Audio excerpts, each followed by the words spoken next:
Habis kita unboxing nih produk, maka sekarang kita akan bakal lihat nih, apakah spek di atas kertas dari gadget ini mampu memenuhi akan ekspektasi Pichel. Apalagi mengingat Pichel sudah ada ROG Ally yang versi pertama dan juga One X Player yang versi pertama. Ya, mending kita akan lihat sama-sama aja ya. Kita akan mulai review lengkap dari konsol gadget handheld ini, yaitu Lenovo Legion Go. Seperti berita ya. Let's check it out.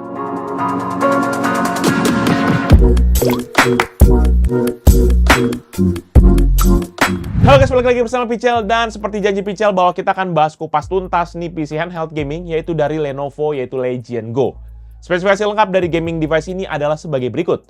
AMD Ryzen Z1 Extreme Processor, RAM 16GB LPDDR5X Dual Channel 7,5 GHz, Storage SSD M2 NVMe PCIe 4.0 dengan kapasitas 512GB, Integrated GPU AMD Radeon 780M dengan sharing memori default sebesar 4GB, layar IPS panel touchscreen 8,8 inci 8-bit dengan resolusi 2560x1600 atau Quad HD+, dengan refresh rate sebesar 144Hz.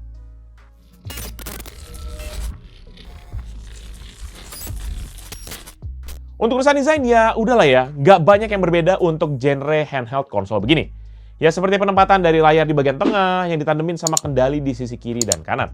Tapi yang memang bikin beda konsol ini sekilas adalah langsung dari sisi dimensinya. Di mana Legion Go ini punya ukuran yang jauh lebih gede dibandingkan aneka handheld lainnya seperti ROG Ally ataupun juga dengan Steam Deck. Hadir dengan ukuran 29,9 x 13,1 cm dengan ketebalan 4,1 cm dan berat 854 gram, menjadikan konsol ini tuh beneran bongsor banget. Apalagi tuh hand grip di sisi kiri dan kanannya agak dibuat menonjol gitu ya. Walaupun memang untung-untungnya buat grip yang lebih baik ya. Bahkan menurut Pichel, ini gripnya jauh lebih baik jika dibandingkan sama ROG Ally ataupun juga dibandingin sama Steam Deck. Buat Pichel yang memang tangannya gede sih memang nggak masalah. Tapi buat orang yang punya ukuran tangan yang agak kecil ataupun buat para perempuan gitu ya, ini akan tergolong kegedean sih. Lebih cocok mungkin pakai ROG Ally kali ya. Secara ukuran dia jauh lebih compact. Cuma yang memang menarik di sini dari desainnya adalah kemampuan untuk kendali di sisi kiri dan kanannya, di mana ini bisa dicabut. Sehingga kita bisa operasikan tanpa perlu nempel dengan konsol tengahnya ini. Ya mirip lah dengan konsepnya Nintendo Switch gitu. Sehingga jika dilepas, maka konsol tengahnya ini sendiri memiliki ukuran 21 x 13,1 cm dengan ketebalan 2 cm dan berat 640 gram. Sementara dari segi warna sih controller ini hadir dengan warna hitam serta finishing yang agak matte gitu. Lenovo sih namanya sebagai Shadow Black gitu ya. Dan to be honest ini cakep banget ya. Jadi kelihatan mewah gitu dan juga biar nggak gampang lecet-lecet. Apalagi kalau dibandingin sama yang pakai glossy finish. Walaupun memang kelihatannya ini konsol hitam, tapi sebenarnya ada agak berwarna gitu nih. Dimana ada RGB lighting di bagian analog joysticknya. Ya mirip sama seperti ROG Ally gitu lah ya. Dan ini nanti bisa kita atur di aplikasi yang namanya Legion Space yang udah terinstall langsung di dalam Legion Go-nya. Walaupun depannya tadi meriah di bagian RGB lightingnya, tapi di sisi belakang Legion Go ini memiliki desain yang terbilang simple dan nggak terlalu mencolok. Palingan sih di atas nanti akan ada 2 lubang ventilasi buat memastikan bagian dalamnya tetap adem. Lubang ventilasi ini juga nanti ditandemin sama logo Lenovo yang biasanya ada di beberapa jajaran laptop, seperti yang Pichel udah pernah review, yaitu kayak pakai bahan finishing silver brush metal gitu. Baru di bagian bawahnya, di sini juga ada kickstand yang terintegrasi sama body unitnya. Kickstand ini tuh hampir 80% dari lebar bodinya, jadi dijamin bakalan kokoh ya. Plus lagi ditambah juga ada logo Legion dengan warna spoke black gitu, jadi bikin ini lebih gokil gitu tampilannya. Nah, dengan adanya kickstand ini nanti bikin kita bisa miringin nih unitnya sampai 150 derajat. Ini gokil banget, apalagi buat kita yang mungkin suka nonton gitu dan nggak selamanya main game gitu kan. Ini akan terbantu banget. Tolong dong ini buat brand yang lain ya. Please dinormalisasi gitu ya, agak dilazimkan dong kayak kickstand begini. Biar kita pakainya lebih nyaman gitu. Kan nggak selamanya kita pakai device ini buat main game doang gitu ya kan. Kita pengen nonton juga dong. Dan terakhir di bagian desain kita bakal bahas soal I/O portnya, di mana untuk Legion Go ini terdapat port di sisi atas dan bawah dari unitnya. Mulai dari atas akan ada 2 tombol volume, 1 port USB 4.0 yang support DisplayPort 1.4 serta Power Delivery 3.0, sebuah slot micro SD card reader yang support hingga 2 TB, 1 port audio combo 3,5 mm, dan 1 tombol power yang berbarengan dengan LED indikator buat power statusnya. Sementara di bagian bawah terdapat lagi sebuah port USB 4.0 yang juga support DisplayPort 1.4 serta Power Delivery 3.0. Dan ini bagusnya memang itu ya, minimal ada 2 port USB Type-C begini ya. Untung aja tuh ROG Ally X waktu video ini dibuat udah rilis ya. dengan tambahan dari yang sebelumnya yang hanya satu port USB Type-C doang. Udah oke lah ini ya, pilihan portnya dari Legion Go. Dimana dipisah juga kan sama bawah dan atas, jadi nggak usah ribet tuh mau pakai atas ataupun bawah, kita dikasih preferensi yang oke. Walaupun sebenarnya kalau bisa mountingnya agak di tengah gitu ya, biar kalau mau pakai mounting deck begini tuh bisa gitu. Pichel baru beli Ghoul Kit ini juga, aduh, nggak kejauhan guys, kejauhan, salah arah.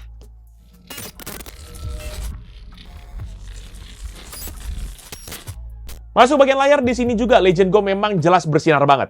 Lenovo sendiri menamakan layarnya sebagai Lenovo PureSight Gaming Display, di mana ini menggunakan spek layar IPS panel touchscreen dengan glossy finish yang memiliki ukuran 8,8 inci dengan aspek rasio 16:10 dengan resolusi Quad HD Plus atau 2560x1600 pixel dengan refresh rate hingga 144 Hz.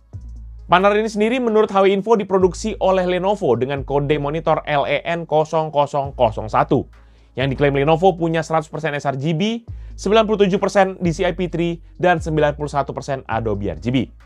Sementara untuk tingkat kecerahan maksimumnya pun panelnya diklaim punya brightness hingga 500 nits dengan kontras rasio 1150:1. Oh ya, ini layarnya juga sudah punya ambient light sensor di bezel sebelah kanan, sehingga dia bisa akan atur kecerahan tergantung dari tingkat kecerahan di sekitar konsolnya.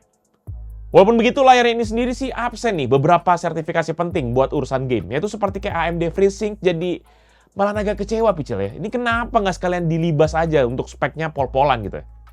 Untung aja layarnya masih ada proteksi dari Corning Gorilla Glass 5. Cuma lagi-lagi ini Corning Gorilla Glass 5 itu versi yang jadul. Kenapa nggak pakai Victus aja sekalian yang memang sudah mendapatkan pembaruan daripada Gorilla Glass 5? Jadi Pichel tuh agak udah mau puji tinggi-tinggi gitu ya, malahan ada hal-hal begini yang bikin bete sendiri. Sementara buat membalut layarnya sendiri, sebenarnya bezel di bodinya tuh nggak terlalu gede. Tapi masalahnya tuh di black bar-nya tuh, yang rupanya masih ada. Jadi jangan ketipu dulu ya guys, kesannya kayak lebar, padahal ada juga nih bezel black bar-nya. Dimana ada bezel sebesar 0,7 cm di sisi kiri dan kanan, 0,3 cm di bagian atas, dan 0,4 cm di bagian bawah. Ya memang urusan layar sih nggak usah dipungkiri lagi, memang ini udah punya spek kelas atas lah untuk layarnya. Apalagi dibandingin sama kompetitornya. Tapi hal-hal kecil yang kayak tadi sepertinya agak miss nih, sehingga kurang lengkap gitu rasanya. Kayak sayur kurang garam gitu loh ya. Tapi ya memang ujung-ujungnya bisa jadi ini pertimbangannya ujung-ujungnya soal harga juga ya kan. Dan by the way layarnya ini kan juga sebenarnya udah punya touchscreen juga. Tapi Pichel bakal bahasan lebih lanjut itu di segmen input device. Ya biar lebih pas gitu. Jadi mending yuk kita akan pindah segmen berikutnya.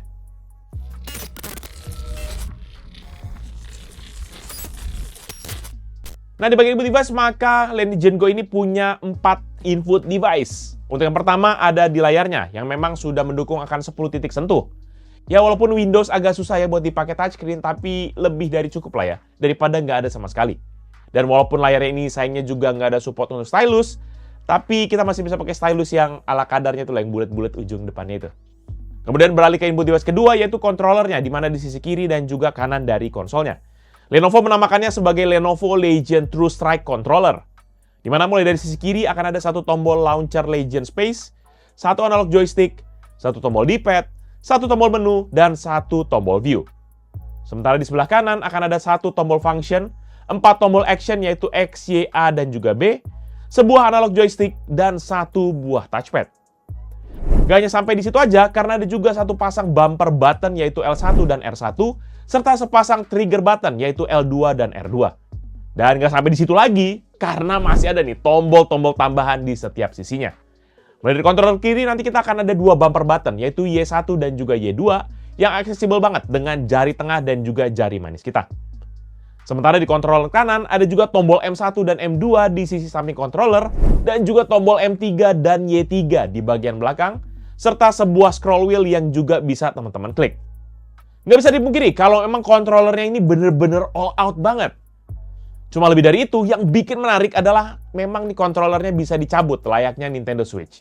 Kita cukup pencet aja tombol rilisnya di bagian bawah controller dan tinggal agak ditarik ke bawah. Controller nanti bisa dipakai secara wireless via Bluetooth, sehingga kita bisa pakai tanpa perlu nempel dengan unitnya. Nah, lebih lanjut, ini kita masuk ke input device yang ketiga, yaitu gyroscope, di mana Legion Go ini gyroscope-nya tuh ada secara total ada 3 unit. Pertama, dia ada di base tabletnya itu sendiri. Yang kedua dan ketiga ada di controller kiri dan juga controller kanannya. Dengan begini kita bisa mainin game yang support gyroscope seperti contohnya kayak emulator Wii gitu ya contohnya. Tapi lebih jauh daripada itu, karena di dalam paket penjualan kita dikasih controller base, maka kita bisa tandemin dengan controller yang sebelah kanan buat dijadiin mode FPS. Ini tuh ada magnetnya gitu, jadi bisa langsung kepasang nih dengan dudukannya. Dan setelah itu jangan lupa buat toggle switch buat aktifin mode FPS. Dan ini teman-teman kalau lihat di bagian bawahnya, ini bener mirip kayak optical sensornya mouse gitu ya. Ini bakal bermanfaat banget deh buat game-game yang memang butuh akurasi tinggi. Atau minimal buat jadi mouse ini juga bisa, karena memang ada optik gitu di bagian bawahnya tadi dari controller sebelah kanannya. Beneran, urusan begini aja dipertimbangkan banget ya sama Lenovo. Bener-bener Pichel harus apresiasi di sini. Sementara input device yang terakhir adalah touchpad, yang tadi Pichel udah sempat mention. Touchpadnya ini memang kecil banget sih ya, cuma berukuran 2,9 x 2,9 cm. Sehingga nggak usah berharap tuh buat bisa dipakai kayak smart gesture, 4 jari, 5 jari. Ya elah, jempol juga udah penuh itu ya. Cukup buat kendali mouse pakai jempol doang sih menurut Pichel ini. Tapi kalau emang mau dimatiin touchpadnya, ya bisa aja menggunakan setting Windows atau bisa juga pakai quick setting di Lenovo Legion Space. Habis dalam banyak kasus, terutama waktu Pichel main game, ini touchpadnya malahan bikin masalah. Jadi suka nggak sengaja kegeser begitu. Secara umum sih memang urusan input device Legion Go punya kelebihan dari sisi pilihan input device. Apalagi dengan detachable controller tadi bikin pengalaman berbeda dibandingkan dengan handheld lain. Cuma memang satu yang agak kurang ya menurut Pichel yaitu security input. Dimana di ROG Ally aja udah ada fingerprint ya. Sementara di sini absen tuh security inputnya. Sehingga Pichel agak PR tuh buat input PIN ataupun password. Udah 2024 mau 2025 guys. Ya. Minimal apa kayak gitu.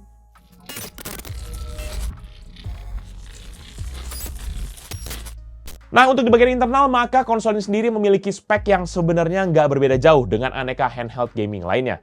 Dari segi prosesor, maka Legion Go ini dilengkapi dengan prosesor AMD Ryzen Z1 Extreme yang memiliki codename Phoenix dengan arsitektur dari Z4. Prosesor ini punya fabrikasi 4 nanometer dan memiliki total 16 inti, yaitu 8 inti fisik dan 8 inti virtual, serta TDP yang bisa di-adjust mulai dari 5 watt hingga ke 30 watt. Untuk frekuensi pun, maka prosesor ini memiliki base frekuensi 3,3 GHz yang bisa di-boost hingga ke 5,1 GHz.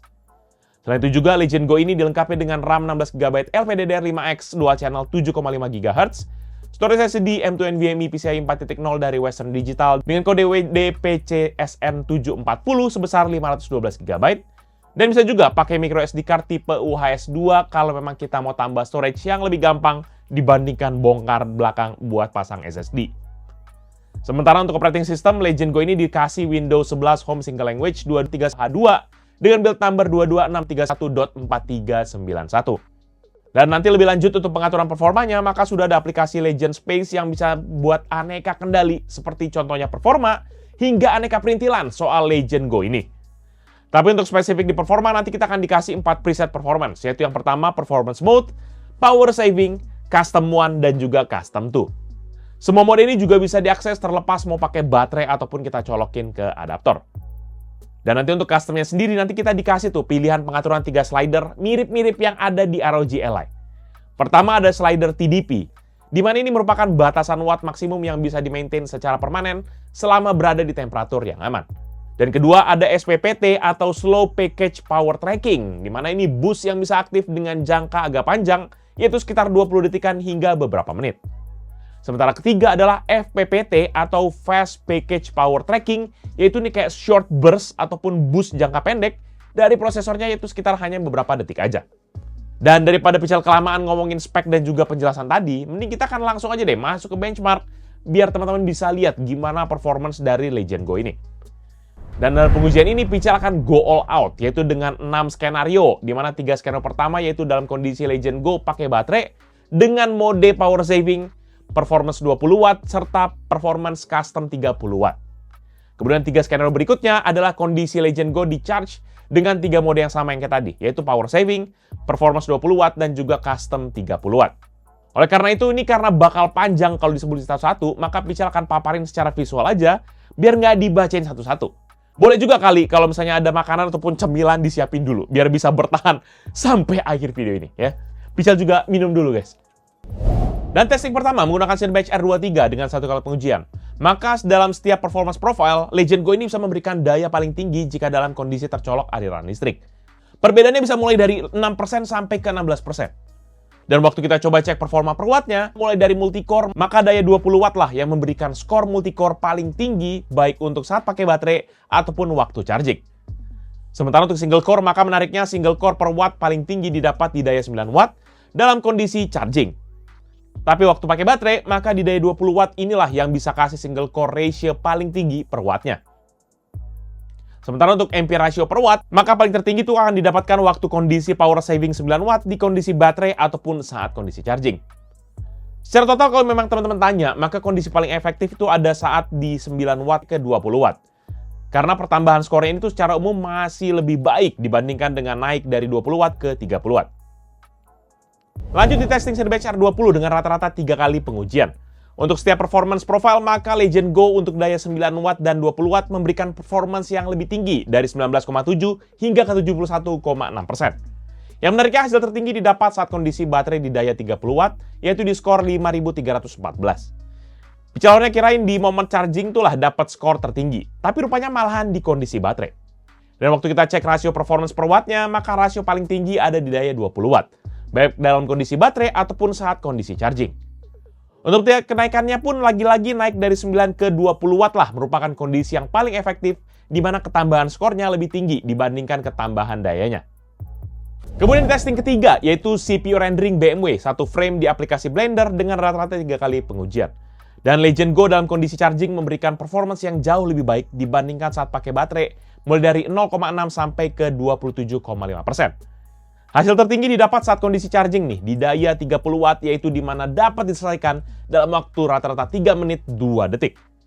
Untuk kenaikan wattnya pun maka masih dengan pattern yang sama dengan Cinebench R20, di mana dikenaikan dari 9 watt ke 20 watt memberikan ketambahan skor yang lebih baik dibandingkan ketambahan dayanya. Dan testing keempat dengan tes rendering pixel per menit benchmark di Adobe Premiere 2020 menggunakan Project 15 Clip 4K dengan format H264 dan juga preset quality 4K. Maka di pengetesan ini, Legend Go di kondisi charging secara garis besar memberikan output yang lebih tinggi, terutama di daya 20 watt dan juga di 30 watt, di mana dia bervariasi mulai dari 9,1% hingga ke 21,6%. Palingan di 9 watt aja tuh, di mana dalam kondisi charging dia lebih rendah 9,2% dibandingkan saat dia pakai baterai. Render tercepat nanti dicapai di kondisi charging di daya 30 watt, di mana rendernya tuh dapat diselesaikan dengan waktu rata-rata 6 menit 6 detik. Dan dalam kenaikan wattnya, untuk ketiga kalinya secara beruntun, kenaikan dari 9 ke 20 watt merupakan kondisi paling efektif dengan kenaikan performa yang lebih tinggi dibandingkan kenaikan dayanya. Lanjut di testing kelima pakai PC Mark 10 buat dapat overall performa dari Legend Go ini. Maka secara garis besar kondisi saat charging memberikan hasil yang lebih baik mulai dari 9,9 hingga ke 34,7%. Dan untuk skor tertinggi dari tiap segmen, Pichel coba jabarin ya, di mana skor tertinggi untuk segmen esensial didapat dalam kondisi charging 30 watt. Sementara untuk productivity didapat dalam kondisi charging 20 watt, dan untuk digital content creation didapat dalam kondisi charging 30 watt. Terutama untuk overall points-nya, maka paling tinggi malahan ada di kondisi charging 20 watt. Kalau kita lihat dari pergerakannya, maka sayangnya pertambahan performa tuh nggak sebanding dengan pertambahan dayanya. Bahkan dalam kenaikan dari 20 ke 30 watt, baik dalam kondisi baterai ataupun charging, malahan dikasih penurunan overall poinnya. Dan buat teman-teman yang penasaran, ini dia deh beberapa perbandingan dengan laptop dan PC, terutama buat handheld yang Pichel udah pernah review kemarin, ya. Dan biar teman-teman bisa dapat perbandingannya. Check this out.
Masuk testing ke-6 buat cek kecepatan storage-nya menggunakan Crystal Disk Mark.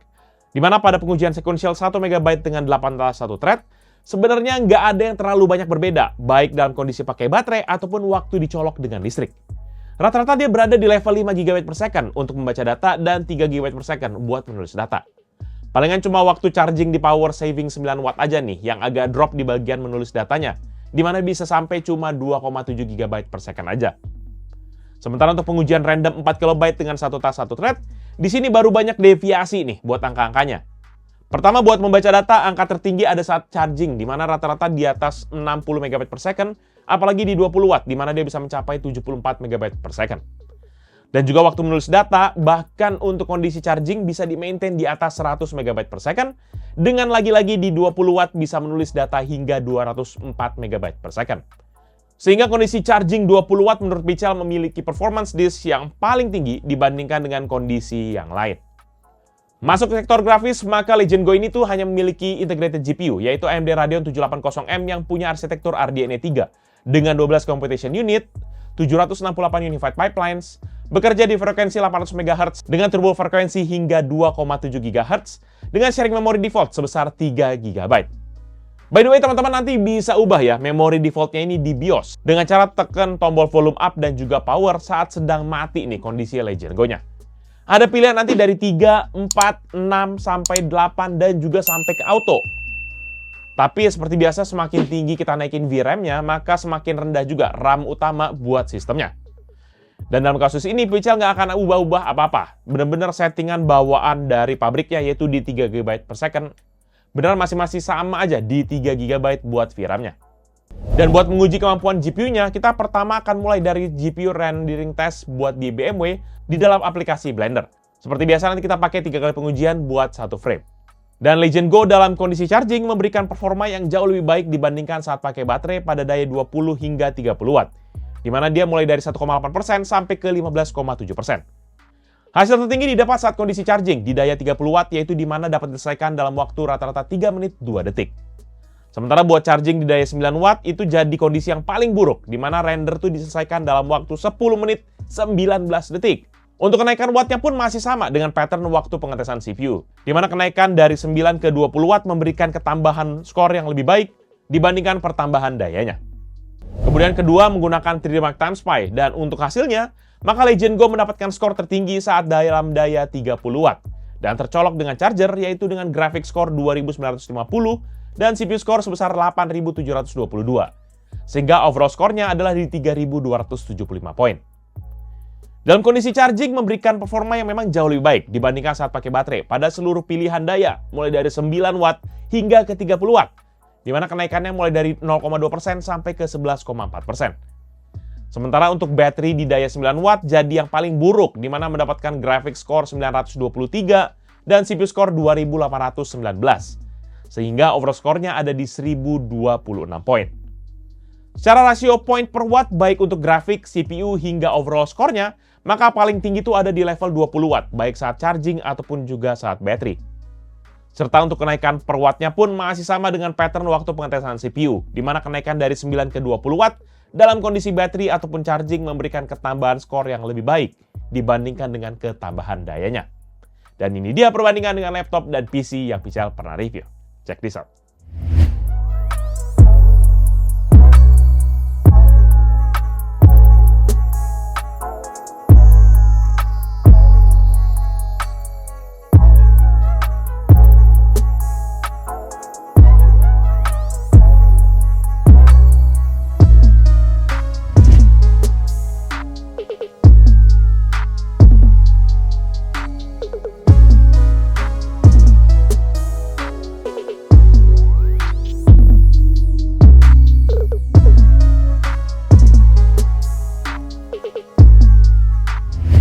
Lanjut lagi kita masuk ke bagian tes game, dan dalam pengetesan ini kita juga bakal tes dalam semua TDP dan juga dalam kondisi baik charging serta dalam kondisi baterai.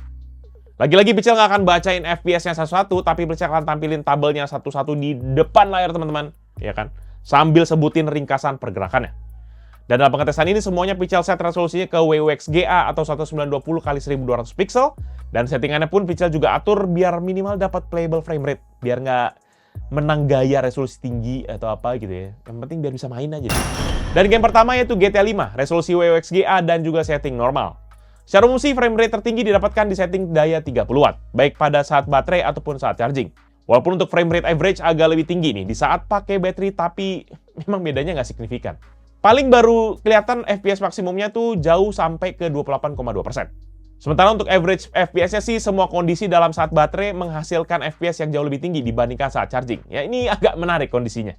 Dan untuk dampak kenaikan wattnya pun secara umum kenaikan daya dari 9 ke 20 watt memberikan tambahan FPS lebih baik dibandingkan pertambahan dayanya, baik saat pakai baterai ataupun saat juga charging. Hal ini juga ditunjukkan dengan rata-rata per watt rasio, menunjukkan kondisi 20 watt memberikan FPS paling efektif buat game GTA 5 di Legend Go. Game kedua, Counter-Strike 2, resolusi WXGA dan juga setting high. Untuk frame rate tertinggi didapat waktu kita pakai di setting power 30 watt di dalam kondisi baterai, di mana bisa sampai average FPS di 61,6 FPS. Paling cuma waktu charging di 20 watt aja tuh yang menghasilkan FPS lebih tinggi dibandingkan pada saat pakai baterai dengan rentang 7,4 sampai ke 16,8%. Selebihnya hasil dalam kondisi charging itu di bawah dari kondisi pakai baterai mulai dari minus 2,2% sampai dengan minus 48,6%. Dan untuk dampak kenaikan wattnya pun sama seperti GTA 5 tadi, di mana secara umum kenaikan dari 9 ke 20 watt memberikan tambahan FPS lebih baik dibandingkan pertambahan dayanya, baik saat pakai charging ataupun juga pada saat pakai baterai. Hal ini juga ditunjukkan dengan rata-rata per watt rasio, di mana menunjukkan kondisi 20 watt memberikan FPS paling efektif buat game CS2 di Legend Go. Game ketiga, Dota 2, di resolusi WXGA dan juga setting best looking. Hasilnya mirip dengan CS2 tadi, di mana frame rate tertinggi didapat waktu pakai power 30 watt di kondisi baterai, di mana average FPS-nya ada di 66 FPS. Kondisi charging bisa menghasilkan performa lebih baik waktu di 20 watt, di mana average frame rate-nya bisa sampai 10,5% lebih tinggi. Selebihnya sih terutama untuk average FPS-nya ini lebih rendah dari 6,1% di kondisi power saving 9 watt dan 13,9% di kondisi 30 watt.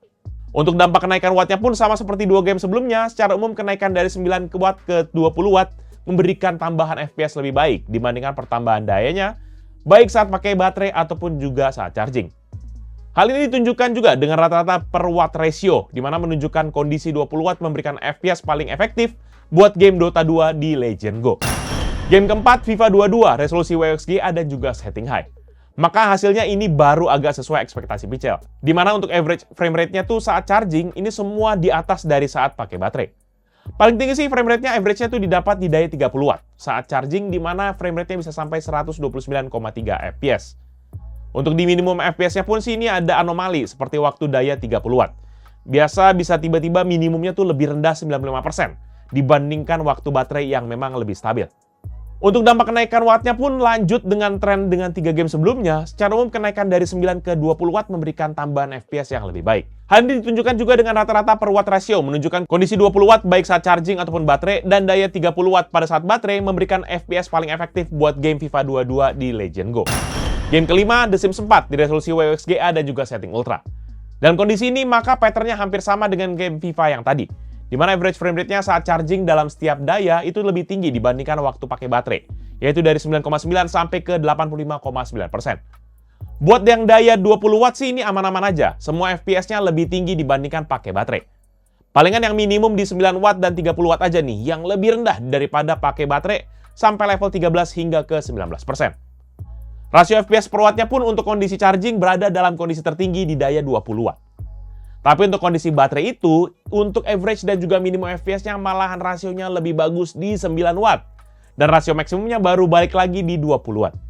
Sementara dari sisi kenaikan wattnya, sayangnya kenaikan performance-nya hanya lebih tinggi dibandingkan kenaikan dayanya waktu naik dari 9 watt ke 20 watt saat sedang charging. Sisanya kebanyakan kenaikan dayanya tuh jauh lebih tinggi dibandingkan dengan kenaikan performanya. Jadi tetap aja untuk daya 20 watt charging memberikan FPS paling efektif buat The Sims 4 di Legend Go. Game ke-6, Cyberpunk 2077 di resolusi WXGA dan juga setting high.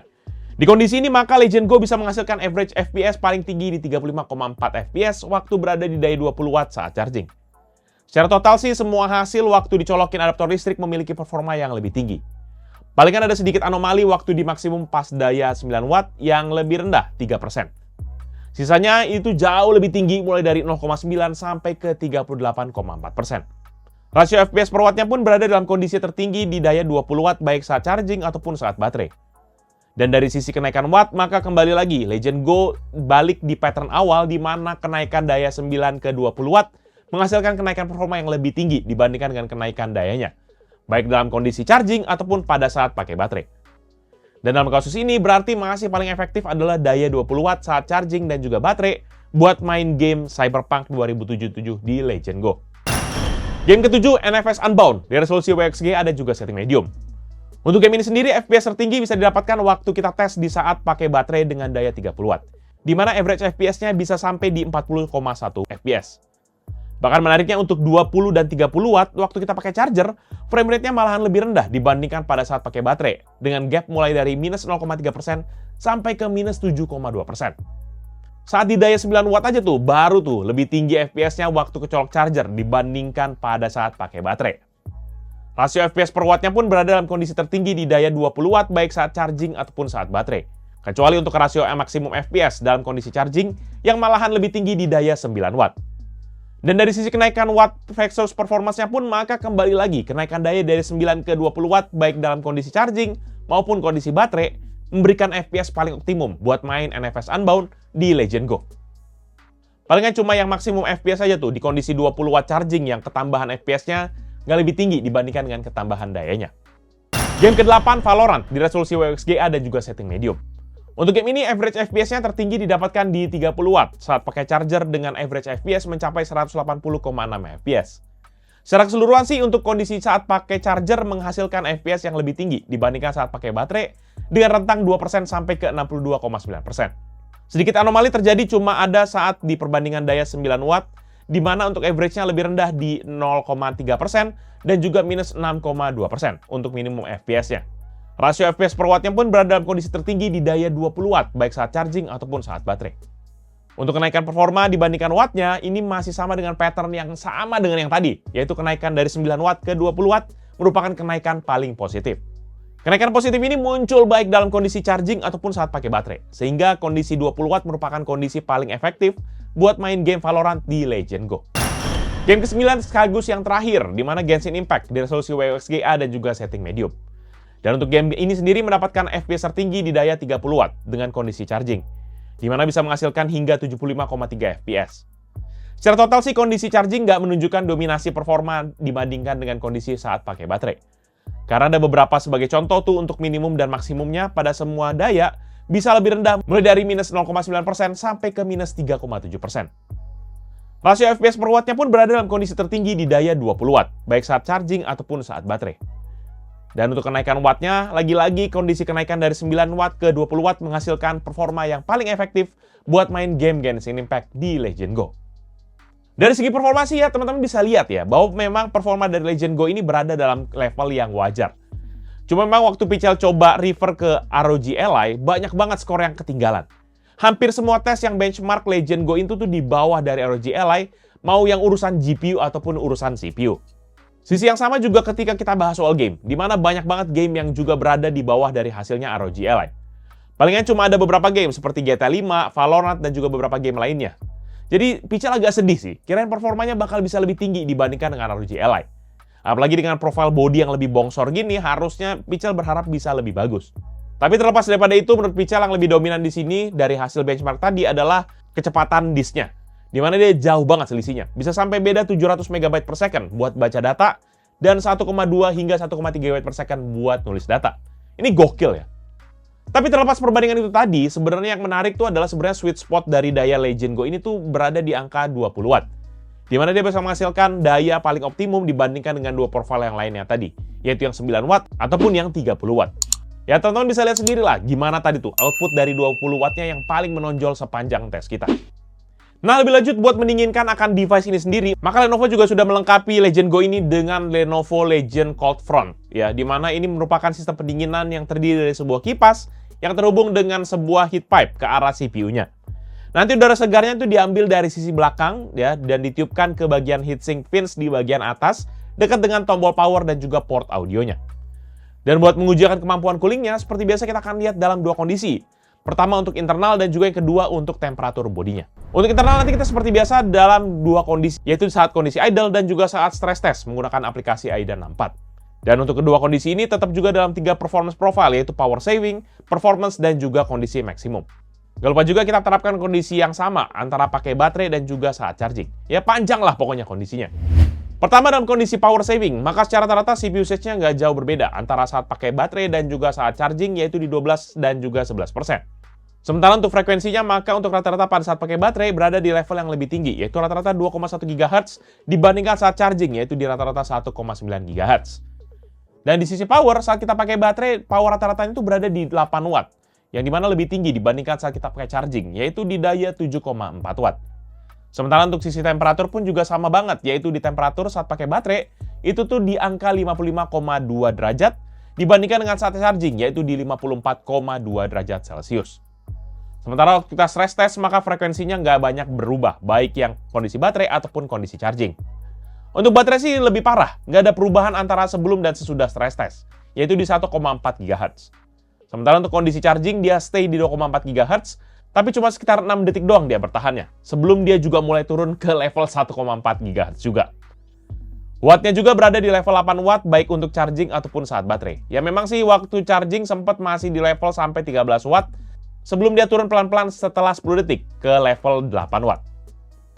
Dan untuk temperaturnya juga memang kondisi baterai lebih rendah, yaitu di level 48 derajat.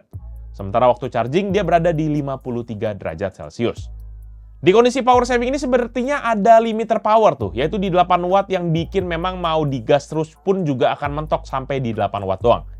Sementara untuk frekuensi pun juga masih sangat jauh ke base frekuensinya di 3,3 GHz. Apalagi kita mau berharap ke level ke turbo frekuensi gitu ya kan.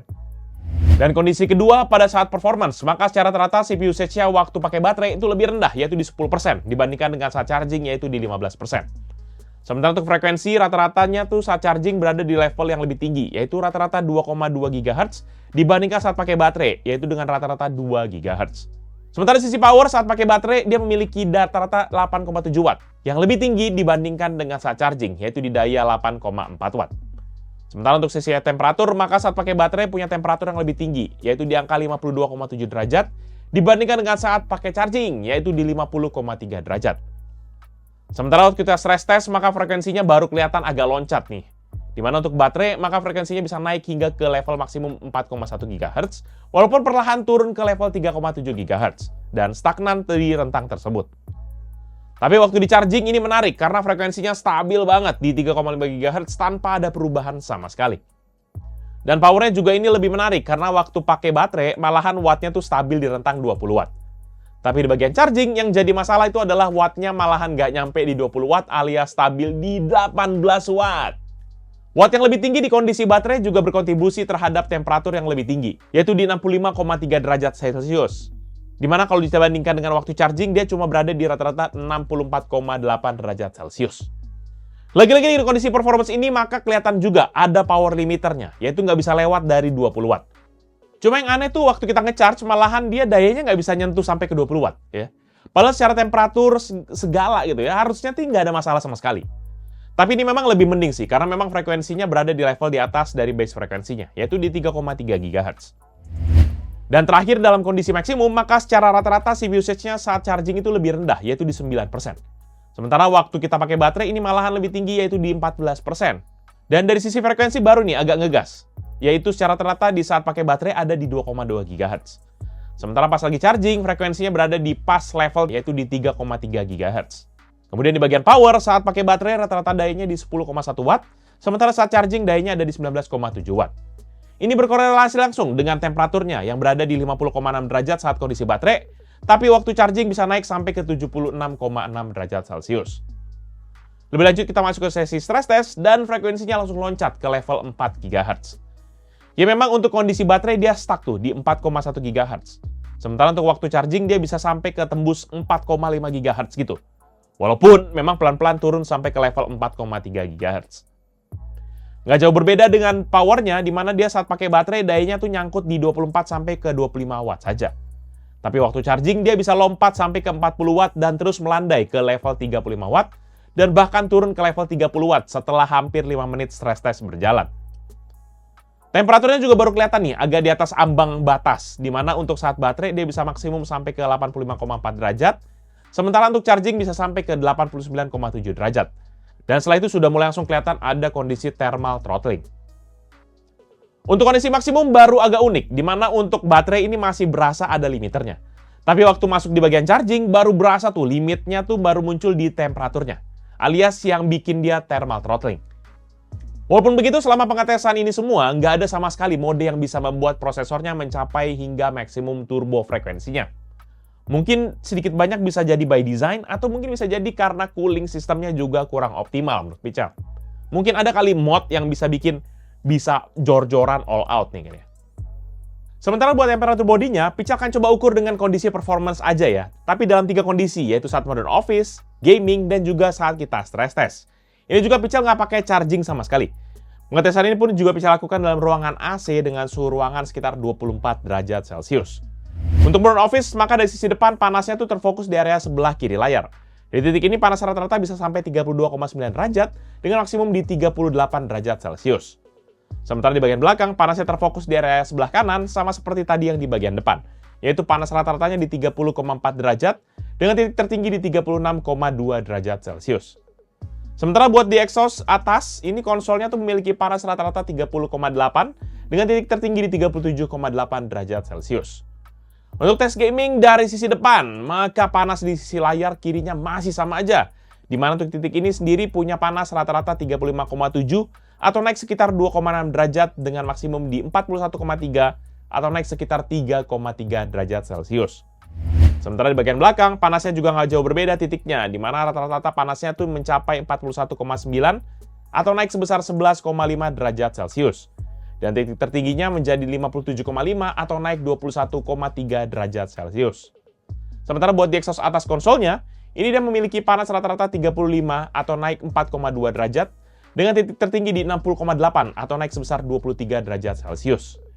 Terakhir waktu stress test, walaupun titiknya relatif hampir masih sama, tapi areanya tuh lebih lebar dibandingkan dengan 2 kondisi sebelumnya. Untuk panasnya rata-rata ini tuh mencapai level 37,5 atau ada delta sebesar 1,8 derajat dibandingkan saat kondisi gaming. Dengan maksimum di 42,1 atau naik sekitar 0,8 derajat dibandingkan saat gaming. Dan kalau beralih ke sisi belakang, maka mulai muncul nih titik-titik panas yang baru, terutama di area atas kanan. Di area kanan ini tuh nanti panas rata-rata mencapai 43,3 atau naik sebesar 1,4 derajat dibandingkan saat gaming, dengan maksimum di 53,8 atau lebih rendah 3,7 derajat dibandingkan saat gaming. Tapi yang menariknya ada muncul titik baru di bagian atas, di mana ini tuh mencapai 57 derajat Celcius. Sementara buat di exhaust atas, ini konsolnya tuh memiliki panas rata-rata 56,5 atau naik 21,5 derajat dibandingkan saat gaming, dengan titik tertinggi di 56,5 atau turun sebesar 4,3 derajat Celcius dibandingkan saat gaming. Jadi teman-teman bisa lihat memang nggak bisa dipungkiri nih, Legend Go tuh berasa panas banget saat kita mainin. Bukan sekedar anget, tapi kadang-kadang dalam kondisi panas yang bisa bikin kita nggak nyaman megang ini lama-lama. Apalagi ini Pichel tesnya dalam kondisi ruangan ber-AC, ya kan? Nggak kebayang nih kalau kita emang ada dalam kondisi outdoor atau memang lagi di luar ruangan, ya. Bisa jadi lebih panas lagi kan.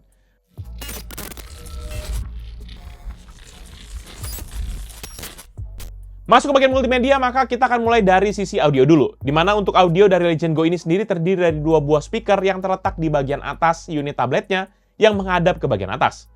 Memang ini nggak sedirect dari ROG Ally yang speakernya langsung ngadap ke user. Sehingga ini secara experience pun agak kurang nendang menurut Pichel. Speakernya masing-masing memiliki daya output 2 watt dengan total 4 watt. Walaupun begitu nggak ada penjelasan soal sertifikasi audionya. Dan secara kualitas jelas memang ini jauh banget di bawah dari ROG Ally yang udah dapat sertifikasi Dolby Atmos dan juga sudah mendukung akan high-res audio. Ini benar-benar bagaikan bumi dan langit lah kualitas audionya. Suara Legend Go itu benar-benar flat, kurang kenceng, dan garing banget pokoknya. Apalagi ditambah karena volumenya kenceng, jadi berasa kayak, berisik banget gitu suaranya gitu. Dan waktu Pichel coba cek kemampuan speakernya buat tes seberapa kenceng audionya, maka Legend Go ini dapat menghasilkan suara rata-rata 102,8 desibel dengan maksimum hingga 109,7 desibel. Buat teman-teman penasaran, ini dia deh contoh audio dari speaker Legend Go serta perbandingan dengan ROG Ally buat referensi. Check this out.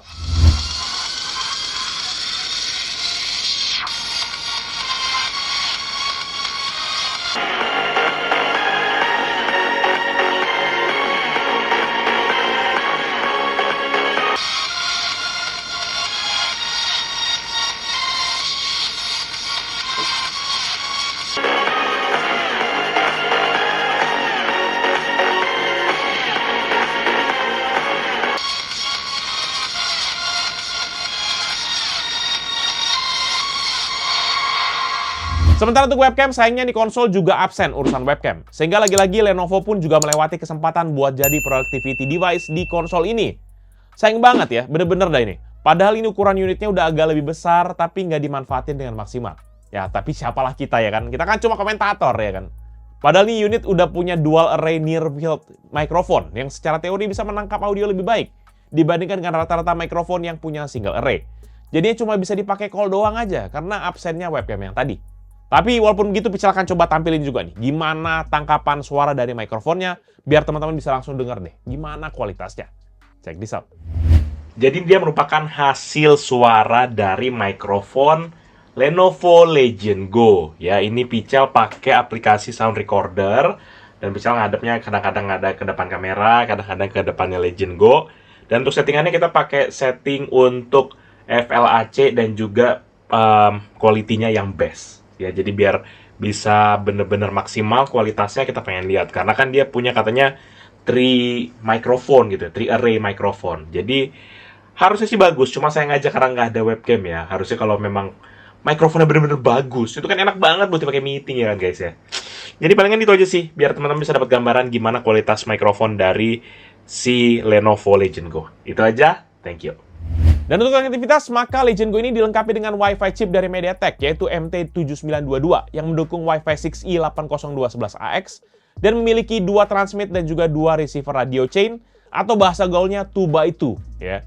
Dan juga ada juga Bluetooth versi 5.2. Wi-Fi chipnya juga sudah support akan triple frekuensi, yaitu 2,4, 5, serta juga 6 GHz. Selain itu, tidak lagi opsi koneksi lainnya.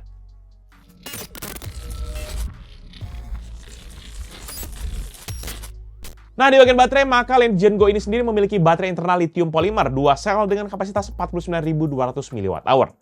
Dan kita langsung tes aja untuk ngecek gimana kemampuan baterainya menggunakan pengujian PCMark 10 battery test. Dan tenang aja guys, kita tes dalam 3 pilihan daya yang tadi, yaitu di 9 watt, 20 watt, dan juga 30 watt, baik untuk modern office, serta juga untuk gaming test. Pertama, untuk modern office di 50% brightness dan refresh rate 144 Hz, maka untuk segala TDP berada dalam rentang yang nggak jauh berbeda, dengan maksimum di 5 jam 43 menit saat TDP di 30 watt, dari 99 hingga ke 3% baterainya. Selebihnya untuk TDP 9 watt di 5 jam 34 menit, dan TDP 20 watt di 5 jam 32 menit. Nggak terlalu banyak perbedaan yang jauh untuk ketiga mode ini. Dan battery testnya ini menurut Pical juga bisa jadi karena memang lebih rendah gara-gara kontribusi layar high resolution-nya ini ya. Ya, ROG Ally kan bisa sampai tuh, kayak mau 7 jam gitu. Sementara ini kayak agak struggling di 5 jam. Jadi bedanya memang cukup signifikan. Sementara pada saat gaming, di sini Legion Go baru bersinar. Karena waktu pengetesan dengan 100% brightness, dengan juga refresh rate layar 144 Hz, dengan daya 9 watt, dia bisa menghasilkan hingga 3 jam 21 menit.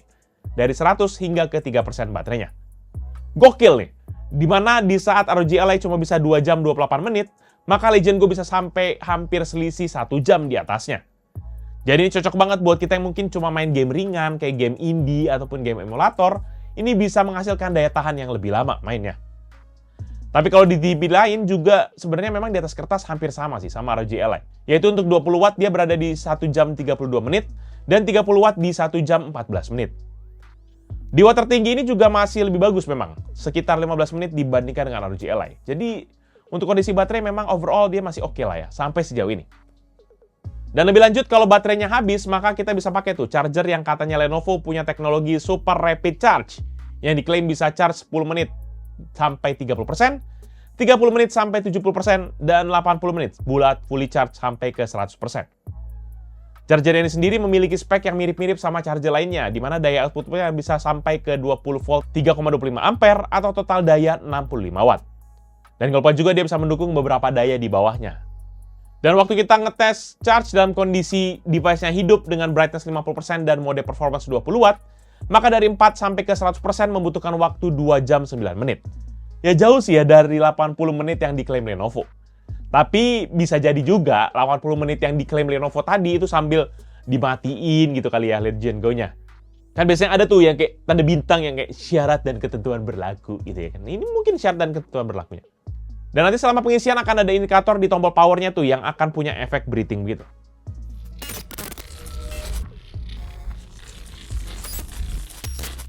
Last but not least, buat urusan upgrade sih Pical nggak banyak berharap di sini. Karena memang untuk upgrade-nya sudah terintegrasi dengan motherboard-nya. Storage-nya ini sendiri menggunakan SSD M2 NVMe dengan ukuran 2242. Di mana waktu video ini Pical buat ya, belum lazim ya SSD ukuran yang segini dengan kapasitas 4 TB. Yang paling banyak adanya itu cuma 2 TB aja. Itu pun dengan harga 2 jutaan besar sampai ke angka 3 jutaan. Bahkan lebih tergantung sama brand juga sih. Ya ini semuanya tergantung sama brand yang kita pilih sih. Cara upgrade-nya juga nggak terlalu susah. Cukup buka aja tuh baut-baut belakangnya. Tapi waktu Pical cek juga lebih lanjut, sebenarnya bisa tuh pakai di mod gitu ya, belakangnya diganti buat bisa support akan yang 2280. Cuma keluar uang lagi dan mungkin tampilannya nggak akan secakep kayak gini sih menurut Pical. Sisanya selebihnya nggak ada lagi opsi upgrade tuh buat Lenovo Legion Go ini.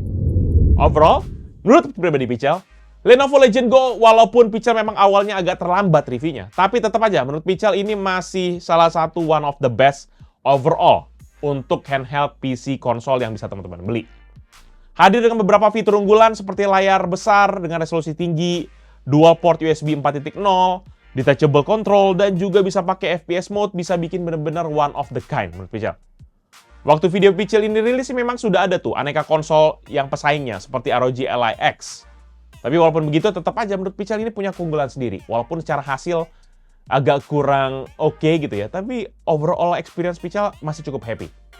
Cuma kelemahan satu yang menurut Pical agak ngeganggu adalah ukuran juga yang memang agak gede.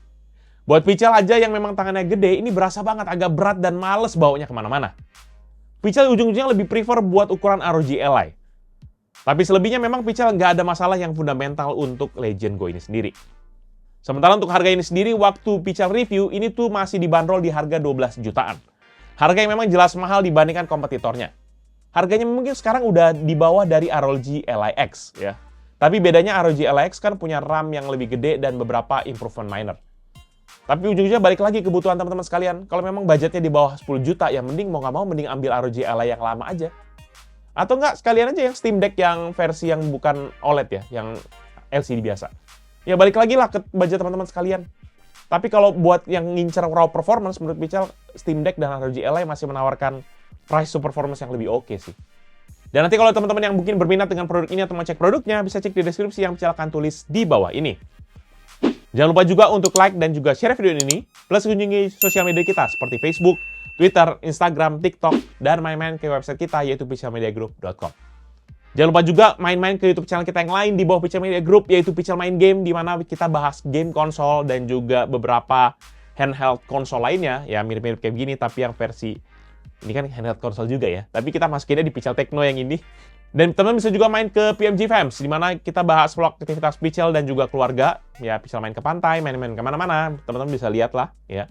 Dan juga Pical Toys Time, yang bahas soal mainan. Jangan lupa teman-teman pada subscribe ya. Jadi itu dia Pical kali ini. Thank you guys for watching. I'll see you in the next video. Bye-bye!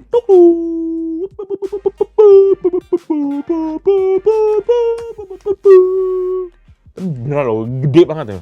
Udah gitu dekil lagi.